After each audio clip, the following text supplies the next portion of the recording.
If you can't stop clicking, this is because you're not overtrading due to opportunity.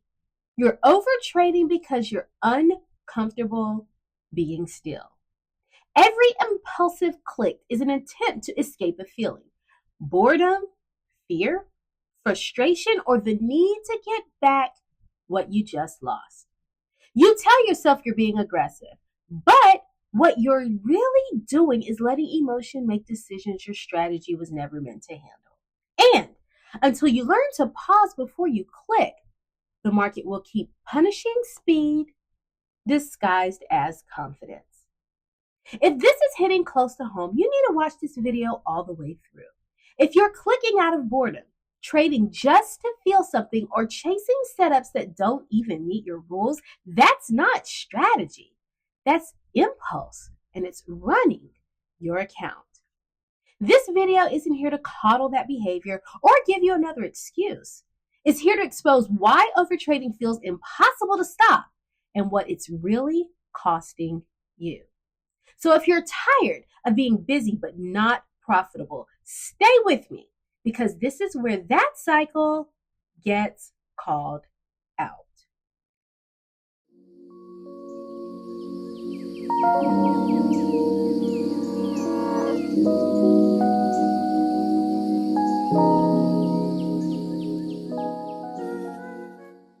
Impulsiveness is the enemy of deep thinking. Harvey F. Silver. Overtrading isn't a discipline problem. It's a regulation problem. People don't overtrade because they want to lose money. They overtrade because something inside them is uncomfortable, activated, or trying to regain control. Once you understand why your body and mind push you to click, stopping does become possible. So let's break down the 7 most common reasons traders overtrade and what's really happening underneath each one. Well, reason number 1, overtrading to escape discomfort. Many traders overtrade because stillness feels unbearable. Sitting on your hands brings up boredom, anxiety, doubt, or a quiet fear that you're missing something. Clicking becomes relief. Each trade offers a hit of engagement that temporarily numbs the discomfort of waiting. Over time, trading becomes less about opportunity and more about avoiding silence. You see, when you're understimulated, your brain seeks dopamine. The market provides unpredictable rewards, which spike dopamine quickly. Your nervous system learns that clicking equals stimulation and waiting equals discomfort. This creates a loop where stillness feels unsafe, even though it's where discipline lives. To combat this, create a non-trading stimulation rule. Before entering a trade, require yourself to do a brief grounding action. Stand up, stretch, or take 3 slow breaths.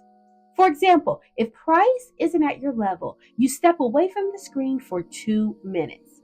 This retrains your brain to tolerate stillness without needing a trade to regulate emotion. But discomfort isn't the only trigger. Sometimes it's what happens after a loss. That brings us to reason number 2, overtrading to repair a loss. After a loss, urgency kicks in. You don't just want your money back, you want your confidence back. The next trade feels necessary even if the setup isn't there. Overtrading becomes an attempt to emotionally fix the pain of being wrong. You see, loss activates the same brain regions as physical pain. Cortisol rises and your nervous system enters fight or flight. The impulse to trade again is your body seeking relief from stress, not your strategy seeking opportunity. So I recommend that you implement a post-loss pause rule. After any loss, step away for a fixed time, 10 or 15 minutes or so, no exceptions. For example, you journal 1 sentence. What emotion is present right now?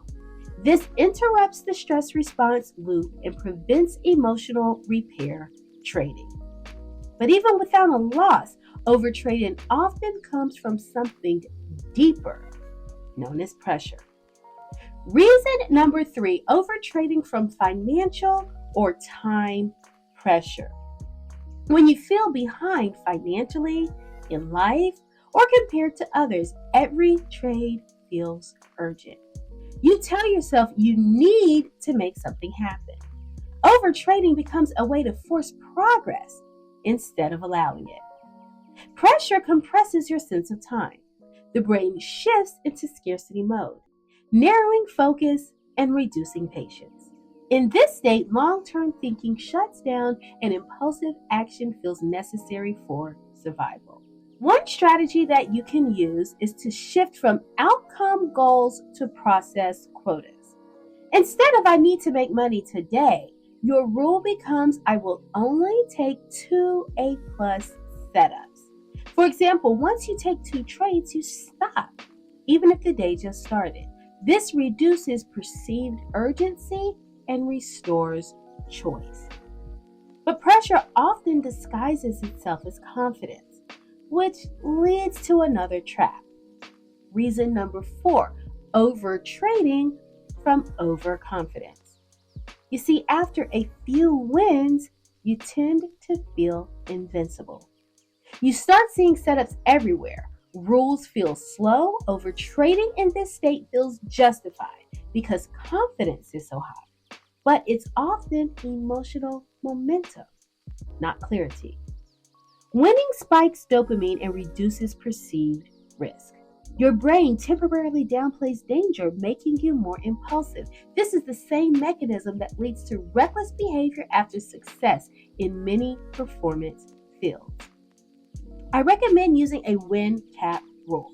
After 2 consecutive wins, you reduce size or stop trading for the session. For example, if you're up early, you walk away to protect clarity. This keeps confidence from turning into carelessness. But confidence isn't the only emotion that drives excess. Fear plays a role too. Pause.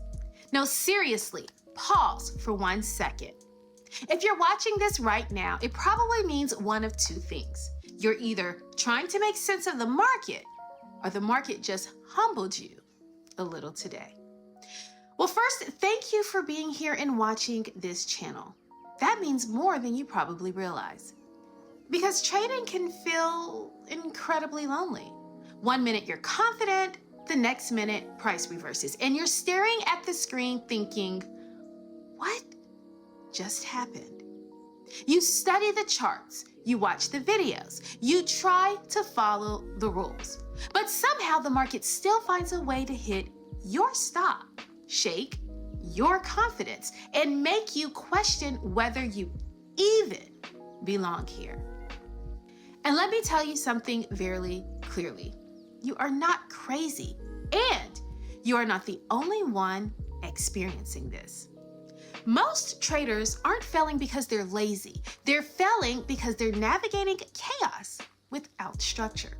They're guessing, they're chasing, they're reacting to price instead of preparing for it. That frustration you feel when price moves exactly where you expected after you close your trade. Yeah, we've all been there.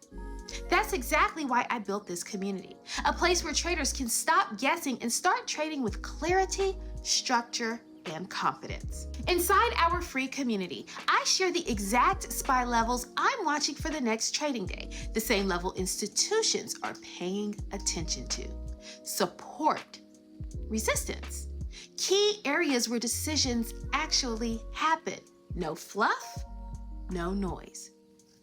Just structure that helps you approach the market with freedom and clarity instead of fear and confusion. So if you're serious about becoming a better trader, join our free community using the link in the description. Grab tomorrow's SPY levels, introduce yourself, and let me personally welcome you inside. You don't have to figure this out alone anymore.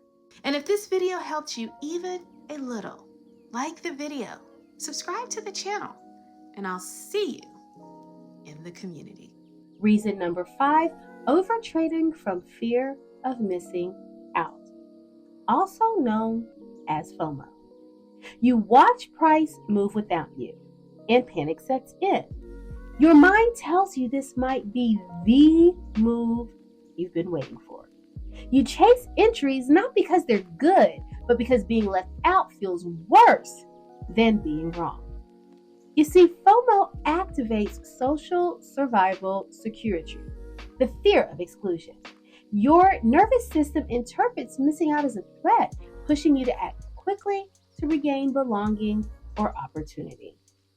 I suggest that you create a missed trade reframe.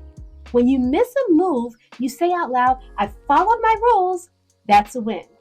For example, you log the missed trade as a successful decision, not a failure.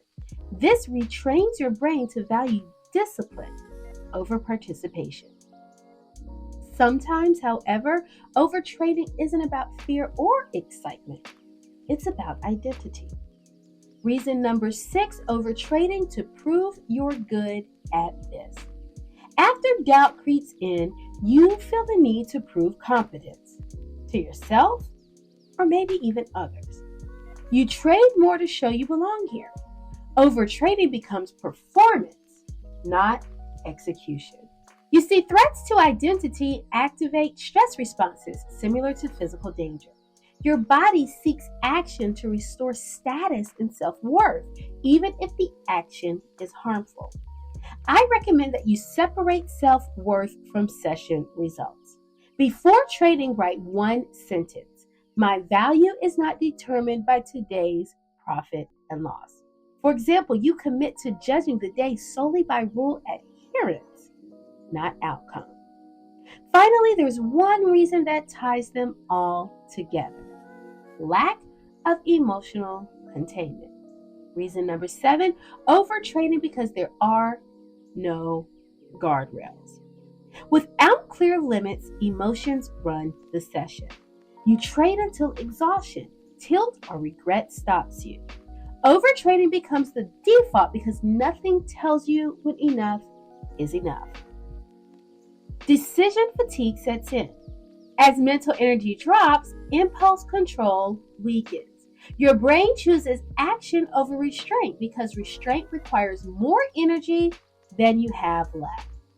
I recommend that you install hard session limits. For example, maximum number of trades, maximum loss, or fixed trading window.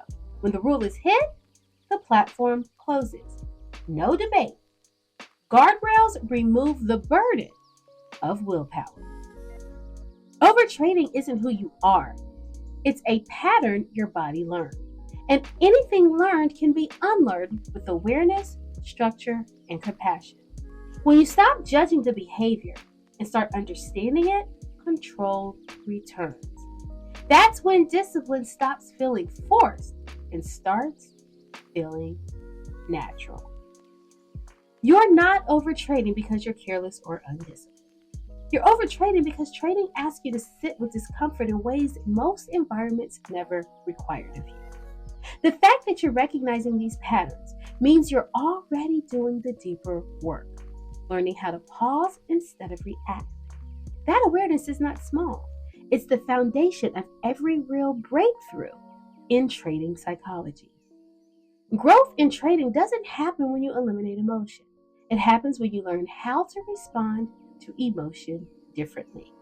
Every time you catch yourself before an impulsive click, every time you step back instead of forcing a trade, you're building a skill that compounds far beyond a single session. That isn't about perfection. It's about progress you can trust. If this video resonated, it's worth watching again. Not because you missed something, but because repetition creates regulation. Each time you rewatch it, you'll notice different patterns in yourself and hear the message with more clarity. That's how insight moves from understanding into practice. To support you further, we've created a free guide designed to help you slow down, reflect, and apply what you've learned here in real time. You'll find the guide linked in the comments section. Use it alongside your trading, especially on days when impulses feel louder than your plan. It's there to give you structure, not pressure.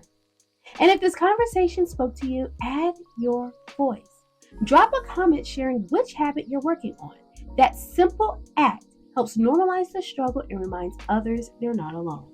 Like this video so it reaches traders who need to hear this message, and subscribe if you want continued guidance rooted in clarity, not hype. If you know another trader who's stuck in the cycle of overtrading, share this with them, not as criticism, but as support. Growth accelerates when we stop competing and start learning together. You don't have to rush this process. Stay patient with yourself. Rewatch when needed. Use the guide. And remember, you're not behind. You're building the discipline that actually lasts. You've got this. Peace and blessings, Dr. O.